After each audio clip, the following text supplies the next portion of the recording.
ये कहानी है एक ऐसे लड़के की जिसकी जिंदगी की शुरुआत ही लोगों की हंसी और तानों से हुई थी। नाम था ब्रैड। स्कूल की सीढ़ियां चढ़ता हुआ एक लड़का, आंखों में कुछ बेचैनी और होठों पर वो आवाजें जिन्हें वो खुद भी नहीं रोक सकता था। क्लासमेट्स उसकी तरफ इशारा कर हंसते हैं, देखो फिर से अजीब आवाजें। लेकिन तभी एक टीचर बीच में आकर सबको अलग कर देती है। ब्रैड चुपचाप क्लास की ओर बढ़ता है। स्कूल खत्म होता है। ब्रैड अपनी साइकिल पर घर लौट रहा है। रास्ते में भी वही आवाजें, लेकिन उसकी हालत को कोई समझ नहीं पाता। डॉक्टर्स कहते हैं ये तो बस अटेंशन पाने की चाल है, कुछ सालों में ठीक हो जाएगा। समय बीतता है। सालों बाद ब्रैड अब बड़ा हो चुका है और जॉर्जिया शिफ्ट हुआ है, पर उसकी टिक्स यानी ये अनियंत्रित हरकतें अब भी वैसी ही हैं। लोग अब भी उसकी तरफ देखकर चौंकते हैं, जैसे वो कोई अजनबी हो इस दुनिया का। वो एक गैस स्टेशन से निकलता है और अब जा रहा है बोर्ड ऑफ एजुकेशन, एक सपना लेकर, टीचर बनना है। पर रास्ते में एक पुलिस वाला उसे रोक लेता है। स्पीड ज्यादा थी। जैसे ही ब्रैड अपनी टिक्स के कारण हिलता डुलता है, पुलिस वाला पूछता है, शराब पिए क्या? ब्रैड कहता है, नहीं सर, मुझे टॉरेट सिंड्रोम है। पुलिस वाला हैरान, तुम टीचर बनना चाहते हो? ब्रैड सिर्फ मुस्कुराता है, मैं हर किसी को अपनी कमजोरी से आगे बढ़ना सिखाना चाहता हूँ। बोर्ड ऑफ एजुकेशन में एक रिक्रूटर उसका सीवी पढ़ती है और हैरान रह जाती है। पर जब जब ब्रैड की टिक्स होती है, वो औरों की तरह देखने लगती है। ब्रैड खुद ही बात छेड़ता है, मैं इस पर बात करने से नहीं डरता, मैं अपने स्टूडेंट्स को भी यही बताता हूँ, ये एक न्यूरोलॉजिकल डिसऑर्डर है। रिक्रूटर पूछते हैं, बच्चे कैसे रिएक्ट करते हैं? ब्रैड मुस्कुराकर कहता है, जब समझ जाते हैं तो सब नॉर्मल हो जाता है, बस मुझे एक मौका चाहिए। रिक्रूटर उसके आत्मविश्वास को देखती है और फाइनली कहती है, ठीक है, मैं तुम्हें इंटरव्यूज दिलाऊंगी। घर पहुंचकर ब्रैड अपने रूममेट रॉन से मिलता है। रॉन पूछता है, कैसा रहा आज? ब्रैड मजाक में कहता है, रिजेक्ट कर दिया। पर रॉन उसकी आंखों में चमक देखकर समझ जाता है, तो झूठ बोल रहा है, तुझे इंटरव्यू मिला है। रॉन कहता है, चल सेलिब्रेट करते हैं, पर ब्रैड बस मुस्कुरा देता है। फिर अचानक एक पुरानी याद दस्तक देती है। जब उनके माता पिता का तलाक हुआ था, पापा नॉर्मन आए थे, लेकिन जैसे ही ब्रैड की टिक्स शुरू हुई, नॉर्मन चिल्लाया, बंद कर ये आवाजें, तू चाहे तो कंट्रोल कर सकता है। पर ब्रैड बस आहिस्ता से कहता है, पापा मैं कोशिश करता हूं, पर ये मेरे बस में नहीं है। माँ एलिन के साथ फैशन स्टोर में मदद करता है ब्रैड, पर ग्राहक फुसफुसाते हैं, इस लड़के को किसी ओझा के पास ले जाओ। पर एलिन बस चुपचाप बेटे का हाथ थाम लेती है। डॉक्टर से अपॉइंटमेंट होता है। ये बच्चे में डिनायल है, डिवोर्स से डिस्टर्ब्ड है, इसका बिहेवियर ठीक करना होगा। ब्रैड ये सब सुनकर और टूट जाता है। एक दिन स्कूल में टेस्ट के दौरान ब्रैड की टिक्स फिर एक्टिवेट हो जाती है। टीचर उसे क्लास के सामने बुलाकर कहती है, सबसे माफी मांगो, वादा करो कि आगे से कोई शोर नहीं करोगे। ब्रैड झुककर माफी मांगता है, पर जब सीट पर लौटता है, फिर से वही आवाजें। टीचर अब बर्दाश्त नहीं करती। प्रिंसिपल माँ एलिन को बुलाते हैं, हम इसे और बर्दाश्त नहीं कर सकते। एलिन अपने बेटे को लेकर लाइब्रेरी जाती है, चलो बेटा जवाब ढूंढते हैं। एलिन को एक किताब मिलती है जिसमें लिखा होता है टोरेट सिंड्रोम। अगले दिन एलिन ब्रैड को एक नए डॉक्टर के पास लेकर जाती है। डॉक्टर उसकी हर हरकत को ध्यान से देखता है और फिर कहता है, हाँ ये टॉरेट सिंड्रोम हो सकता है, लेकिन फिर भी कुछ और टेस्ट करने होंगे। एलिन की आंखें भीग जाती हैं, क्या इसका इलाज है? डॉक्टर सिर झुका देता है, नहीं ये लाइलाज है। एलिन की आंखों से आंसू बहते हैं, पर तभी ब्रैड उसका हाथ पकड़कर कहता है, माँ हम साथ हैं ना, तो सब ठीक होगा। उसी रात ब्रैड पहली बार अपने पिता नॉर्मन को कॉल करता है, पापा मेरी ये आवाज़ें हरकतें मैं जानबूझकर नहीं करता, मुझे टॉरेट सिंड्रोम है। फ़ोन कटने के बाद नॉर्मन बस चुप बैठा रह जाता है, पछतावे से भरा हुआ। कुछ दिनों बाद एलिन ब्रैड को एक सपोर्ट ग्रुप में लेकर जाती है, ऐसे लोगों के लिए जो टॉरेट से जूझ रहे हैं। लेकिन वहाँ का माहौल उदासी से भरा है। लोग अपने घरों में छुपे रहते हैं, दुनिया से दूर। एक औरत एलिन को कहती है, इसे होम स्कूल करा लो, ये आम स्कूल के लायक नहीं। वापसी में एलिन कहती है, सॉरी बेटा, शायद मुझे तुझे यहाँ नहीं लाना चाहिए था। ब्रैड हल्की मुस्कान से कहता है, वो लोग हार मान चुके हैं माँ, पर मैं नहीं मानूंगा। अब जब ब्रैड को 3 इंटरव्यू कॉल्स आती हैं, वो पूरी उम्मीद और तैयारी के साथ निकल पड़ता है। पहला स्कूल। प्रिंसिपल अजीब नज़रों से देखता है। ब्रैड फिर से वही बात करता है, मुझे टॉरेट है, पर मैं एक अच्छा टीचर हूँ। लेकिन रिजेक्शन मिल जाता है। दूसरा स्कूल। ब्रैड फिर से ईमानदारी से अपने बारे में बताता है, पर वहाँ भी दरवाज़ा बंद हो जाता है। तीसरा स्कूल। इस बार वो कुछ नहीं बताता, लेकिन प्रिंसिपल उलझन में है, ये अजीब हरकतें क्यों? और एक और रिजेक्शन। रात को घर लौटते हुए वो रॉन से कहता है, शायद टीचर बनना मेरे लिए नहीं है। रॉन कहता है, तू हिम्मत मत हार, चल बाहर चलते हैं, कुछ खुशी तलाशते हैं। क्लब में ब्रैड एक लड़की से मिलता है, उसका नाम है नैन्सी। नैन्सी कहती है, तुम्हारी पॉजिटिविटी कमाल की है।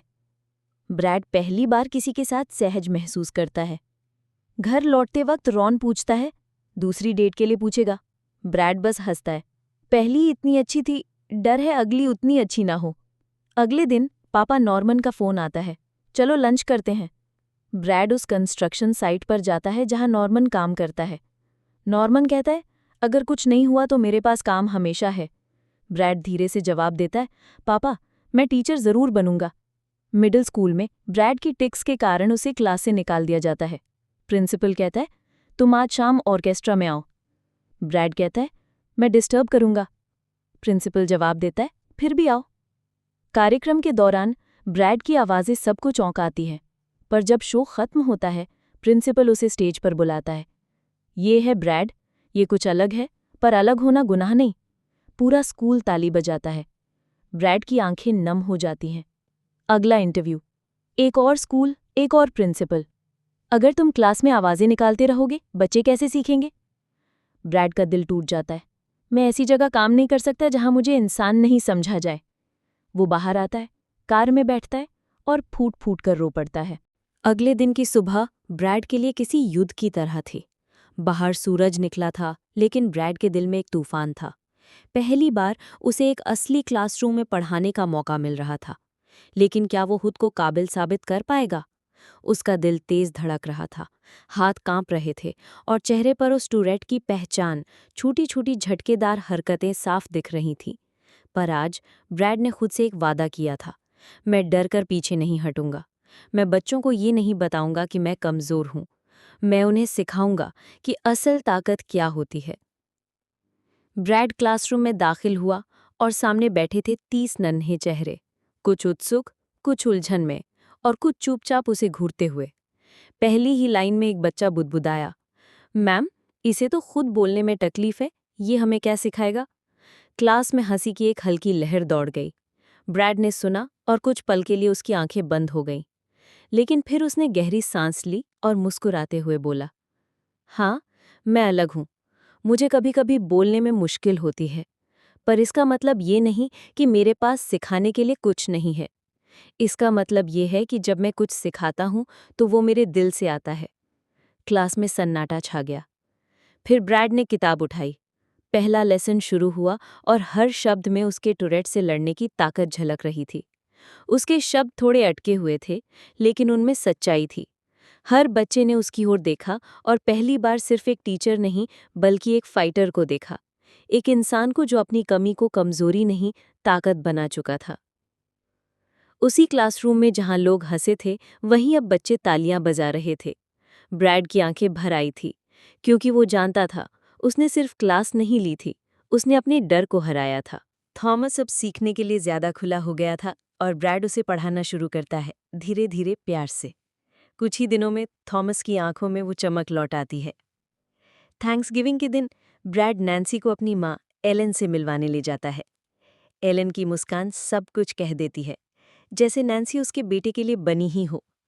जेफ एक पल को सोचता है, क्या ये लड़की एक दिन हमारी फैमिली का हिस्सा बन सकती है? पर ब्रैड सिर्फ मुस्कुराता है। मैंने कभी उस नज़र से नहीं सोचा, वो कहता है। काफ़ी वक्त बाद ब्रैड अपनी माँ से कहता है, माँ, मुझे डर है कहीं मैं नैन्सी को चोट न पहुंचा दूँ।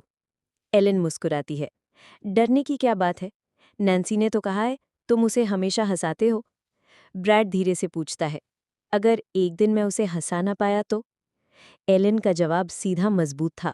तब भी सब ठीक रहेगा जब तक तुम टॉरेट को जीतने नहीं दोगे।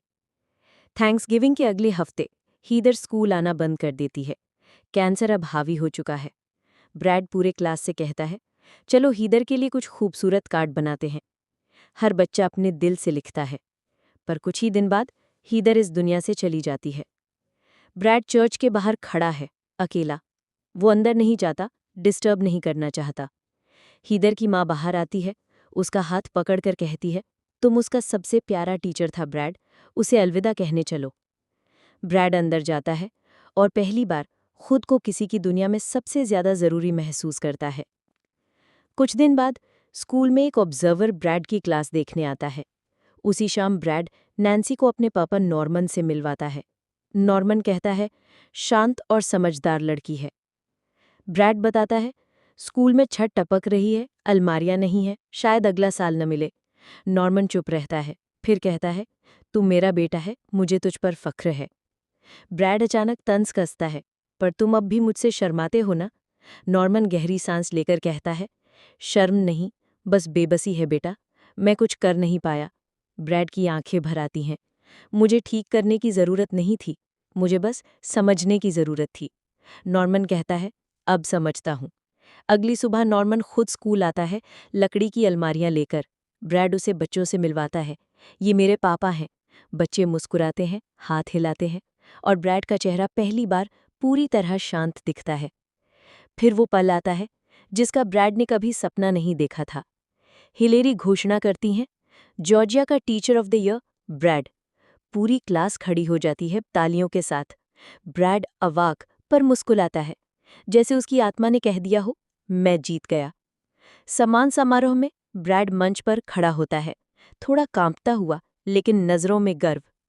मैं अपने परिवार को धन्यवाद देना चाहता हूँ, अपने स्कूल परिवार को, अपने बच्चों को और अपने दोस्त टॉरेट को, जिसने मुझे जिंदगी का सबसे बड़ा सबक सिखाया। टॉरेट ने सिखाया कि चाहे कुछ भी हो जाए, अपने सपने के पीछे जाना कभी मत छोड़ो। ब्रैड की बात सुनते ही बच्चे हाथ उठाते हैं। सर, आपने हमें सिखाया कि हम जैसे हैं वैसे ही सबसे अच्छे हैं। सर, आपने सिखाया कि कमजोरी को ताकत बनाया जा सकता है। ब्रैड मुस्कुराता है और कहता है, और सबसे बड़ा सबक ये है कि जब पूरी दुनिया कहे तुम नहीं कर सकते, तुम धीरे से जवाब दो, मैं करके दिखाऊंगा। पूरा हॉल तालियों से गूंज उठता है। ब्रैड ट्रॉफी उठाता है, आंखें भीगी हैं, पर चेहरे पर सिर्फ एक चीज है, सुकून।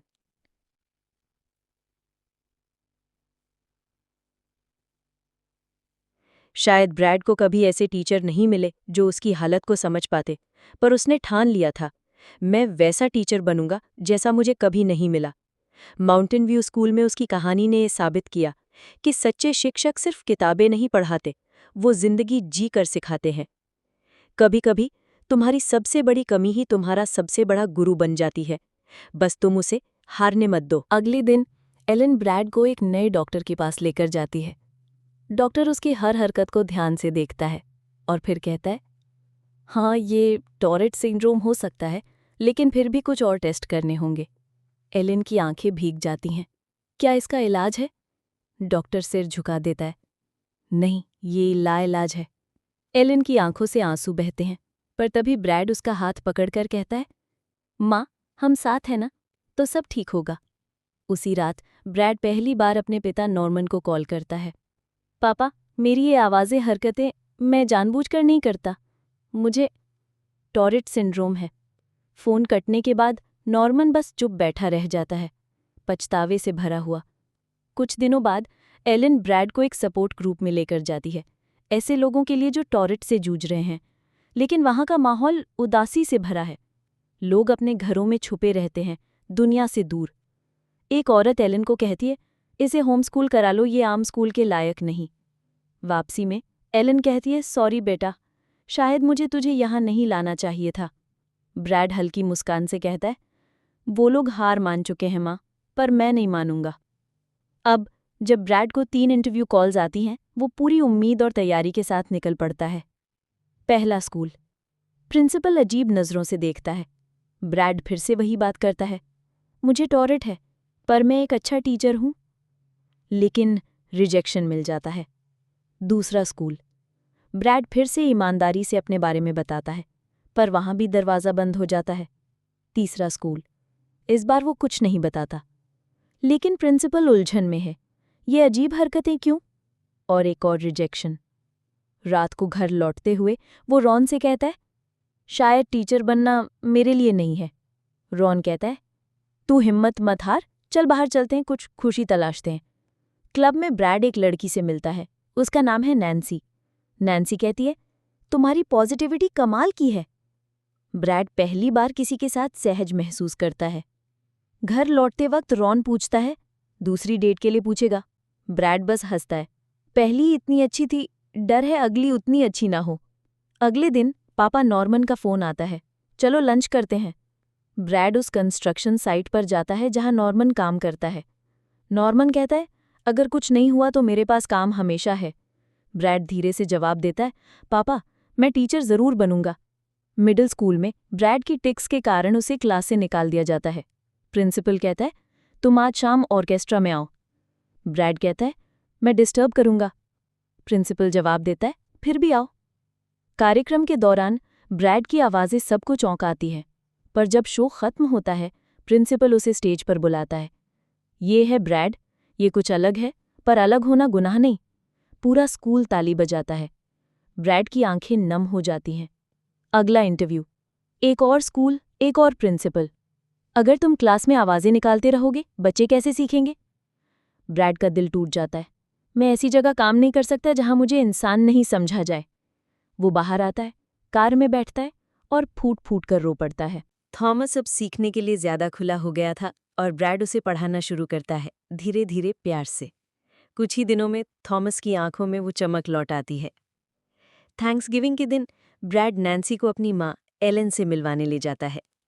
एलन की मुस्कान सब कुछ कह देती है, जैसे नैन्सी उसके बेटे के लिए बनी ही हो। जेफ एक पल को सोचता है, क्या ये लड़की एक दिन हमारी फैमिली का हिस्सा बन सकती है? पर ब्रैड सिर्फ मुस्कुराता है। मैंने कभी उस नज़र से नहीं सोचा, वो कहता है। काफी वक्त बाद ब्रैड अपनी माँ से कहता है, माँ मुझे डर है कहीं मैं नैन्सी को चोट न पहुंचा दूं। एलन मुस्कुराती है, डरने की क्या बात है, नैन्सी ने तो कहा है तुम उसे हमेशा हंसाते हो। ब्रैड धीरे से पूछता है, अगर एक दिन मैं उसे हंसा ना पाया तो? एलन का जवाब सीधा मजबूत था, तब भी सब ठीक रहेगा, जब तक तुम टॉरेट को जीतने नहीं दोगे। थैंक्सगिविंग के अगले हफ्ते हीदर स्कूल आना बंद कर देती है। कैंसर अब हावी हो चुका है। ब्रैड पूरे क्लास से कहता है, चलो हीदर के लिए कुछ खूबसूरत कार्ड बनाते हैं। हर बच्चा अपने दिल से लिखता है। पर कुछ ही दिन बाद हीदर इस दुनिया से चली जाती है। ब्रैड चर्च के बाहर खड़ा है, अकेला। वो अंदर नहीं जाता, डिस्टर्ब नहीं करना चाहता। हीदर की माँ बाहर आती है, उसका हाथ पकड़कर कहती है, तुम उसका सबसे प्यारा टीचर था ब्रैड, उसे अलविदा कहने चलो। ब्रैड अंदर जाता है और पहली बार खुद को किसी की दुनिया में सबसे ज्यादा जरूरी महसूस करता है। कुछ दिन बाद स्कूल में एक ऑब्जर्वर ब्रैड की क्लास देखने आता है। उसी शाम ब्रैड नैन्सी को अपने पापा नॉर्मन से मिलवाता है।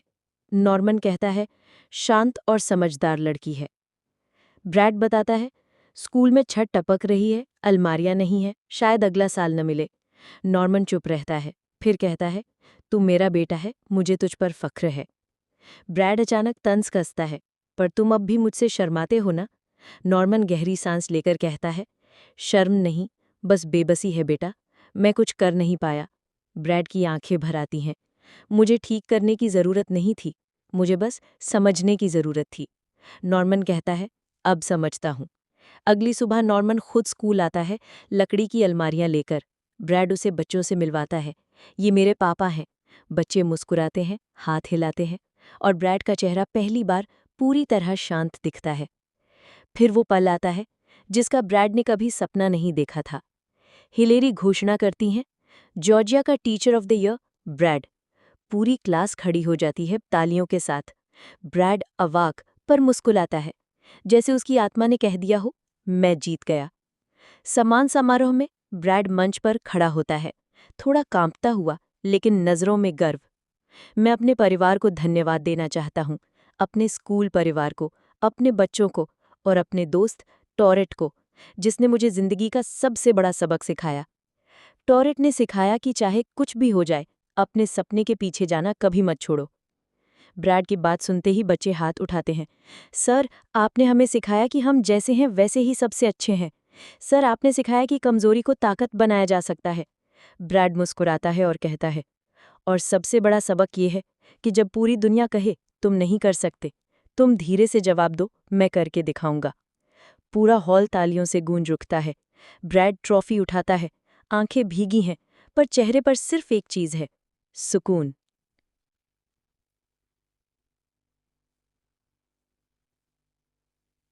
शायद ब्रैड को कभी ऐसे टीचर नहीं मिले जो उसकी हालत को समझ पाते, पर उसने ठान लिया था, मैं वैसा टीचर बनूंगा जैसा मुझे कभी नहीं मिला। माउंटेन व्यू स्कूल में उसकी कहानी ने यह साबित किया कि सच्चे शिक्षक सिर्फ किताबें नहीं पढ़ाते, वो जिंदगी जी कर सिखाते हैं। कभी-कभी तुम्हारी सबसे बड़ी कमी ही तुम्हारा सबसे बड़ा गुरु बन जाती है, बस तुम उसे हारने मत दो। थॉमस अब सीखने के लिए ज्यादा खुला हो गया था और ब्रैड उसे पढ़ाना शुरू करता है, धीरे धीरे प्यार से। कुछ ही दिनों में थॉमस की आंखों में वो चमक लौट आती है। थैंक्सगिविंग के दिन ब्रैड नैन्सी को अपनी माँ एलन से मिलवाने ले जाता है। एलन की मुस्कान सब कुछ कह देती है, जैसे नैन्सी उसके बेटे के लिए बनी ही हो। जेफ एक पल को सोचता है, क्या ये लड़की एक दिन हमारी फैमिली का हिस्सा बन सकती है? पर ब्रैड सिर्फ मुस्कुराता है। मैंने कभी उस नज़र से नहीं सोचा, वो कहता है। काफी वक्त बाद ब्रैड अपनी माँ से कहता है, माँ, मुझे डर है कहीं मैं नैन्सी को चोट न पहुंचा दूं। एलन मुस्कुराती है, डरने की क्या बात है? नैन्सी ने तो कहा है, तुम उसे हमेशा हंसाते हो। ब्रैड धीरे से पूछता है, अगर एक दिन मैं उसे हंसा ना पाया तो? एलन का जवाब सीधा मजबूत था, तब भी सब ठीक रहेगा, जब तक तुम टॉरेट को जीतने नहीं दोगे। थैंक्सगिविंग के अगले हफ्ते हीदर स्कूल आना बंद कर देती है। कैंसर अब हावी हो चुका है। ब्रैड पूरे क्लास से कहता है, चलो हीदर के लिए कुछ खूबसूरत कार्ड बनाते हैं। हर बच्चा अपने दिल से लिखता है। पर कुछ ही दिन बाद हीदर इस दुनिया से चली जाती है। ब्रैड चर्च के बाहर खड़ा है, अकेला। वो अंदर नहीं जाता, डिस्टर्ब नहीं करना चाहता। हीदर की माँ बाहर आती है, उसका हाथ पकड़कर कहती है, तुम उसका सबसे प्यारा टीचर था ब्रैड, उसे अलविदा कहने चलो। ब्रैड अंदर जाता है और पहली बार खुद को किसी की दुनिया में सबसे ज्यादा जरूरी महसूस करता है। कुछ दिन बाद स्कूल में एक ऑब्जर्वर ब्रैड की क्लास देखने आता है। उसी शाम ब्रैड नैन्सी को अपने पापा नॉर्मन से मिलवाता है। नॉर्मन कहता है, शांत और समझदार लड़की है। ब्रैड बताता है, स्कूल में छत टपक रही है, अलमारियां नहीं है, शायद अगला साल न मिले। नॉर्मन चुप रहता है, फिर कहता है, तू मेरा बेटा है, मुझे तुझ पर फख्र है। ब्रैड अचानक तंज कसता है, पर तुम अब भी मुझसे शर्माते हो ना? नॉर्मन गहरी सांस लेकर कहता है, शर्म नहीं, बस बेबसी है बेटा, मैं कुछ कर नहीं पाया। ब्रैड की आंखें भर आती हैं। मुझे ठीक करने की जरूरत नहीं थी, मुझे बस समझने की जरूरत थी। नॉर्मन कहता है, अब समझता हूँ। अगली सुबह नॉर्मन खुद स्कूल आता है, लकड़ी की अलमारियां लेकर। ब्रैड उसे बच्चों से मिलवाता है, ये मेरे पापा हैं। बच्चे मुस्कुराते हैं, हाथ हिलाते हैं, और ब्रैड का चेहरा पहली बार पूरी तरह शांत दिखता है। फिर वो पल आता है जिसका ब्रैड ने कभी सपना नहीं देखा था। हिलेरी घोषणा करती हैं, जॉर्जिया का teacher of the year Brad. पूरी क्लास खड़ी हो जाती है तालियों के साथ। ब्रैड अवाक पर मुस्कुराता है, जैसे उसकी आत्मा ने कह दिया हो, मैं जीत गया। सम्मान समारोह में ब्रैड मंच पर खड़ा होता है, थोड़ा कांपता हुआ, लेकिन नजरों में गर्व। मैं अपने परिवार को धन्यवाद देना चाहता हूँ, अपने स्कूल परिवार को, अपने बच्चों को और अपने दोस्त टॉरेट को, जिसने मुझे जिंदगी का सबसे बड़ा सबक सिखाया। टॉरेट ने सिखाया कि चाहे कुछ भी हो जाए, अपने सपने के पीछे जाना कभी मत छोड़ो। ब्रैड की बात सुनते ही बच्चे हाथ उठाते हैं। सर, आपने हमें सिखाया कि हम जैसे हैं वैसे ही सबसे अच्छे हैं।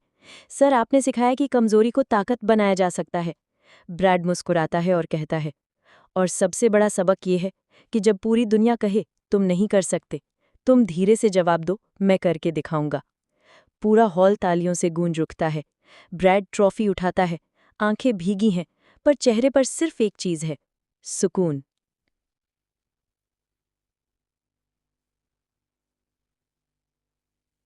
शायद ब्रैड को कभी ऐसे टीचर नहीं मिले जो उसकी हालत को समझ पाते, पर उसने ठान लिया था, मैं वैसा टीचर बनूंगा जैसा मुझे कभी नहीं मिला। माउंटेन व्यू स्कूल में उसकी कहानी ने ये साबित किया कि सच्चे शिक्षक सिर्फ किताबें नहीं पढ़ाते, वो जिंदगी जी कर सिखाते हैं। कभी-कभी तुम्हारी सबसे बड़ी कमी ही तुम्हारा सबसे बड़ा गुरु बन जाती है। बस तुम उसे हारने मत दो। अगर आपको ब्राड की ये जिंदगी से भरी कहानी दिल को छू गई हो तो एक लाइक ज़रूर करें और कमेंट में बताइए क्या आपने कभी किसी को ऐसा होते देखा है। ऐसी ही और भी दिल छू लेने वाली कहानियों के लिए ड्रामा वाली दुनिया को सब्सक्राइब करना मत भूलिए, क्योंकि हम कहानियाँ सुनाते नहीं, उन्हें महसूस करवाते हैं। मिलते हैं अगली कहानी में, तब तक अपना ख्याल रखिए।